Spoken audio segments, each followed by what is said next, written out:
తెలంగాణ రాష్ట్రంలో ఎక్కడ petrol, diesel లేదా వంట గ్యాస్ కొరత ఏమాత్రం లేదని తెలంగాణ ప్రభుత్వ పౌర సరఫరాల శాఖ స్పష్టం చేసింది.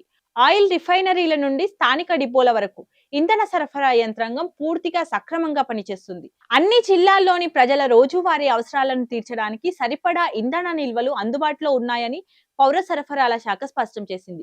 అయినప్పటికీ కొన్ని పెట్రోల్ బంక్లలో పొడవైన క్యూలు మరియు తాత్కాలికంగా నో స్టాక్ బోర్డులు కనిపిస్తున్నాయి. దీనికి ప్రధాన కారణం తప్పుడు వదంతుల వల్ల ప్రజలు భయపడి అకస్మాత్తుగా ఇంధనం కొనుగోలు చేయడానికి ఎగబడటం. డిపోలలో తగినంత ఇంధనం ఉన్నప్పటికీ ప్రజలు అనవసరంగా తమ వాహనాల ట్యాంకులను పూర్తిగా నింపుకోవడానికి పరుగులు తీయడం వల్లే ఈ కృత్రిమ కొరత ఏర్పడుతోంది.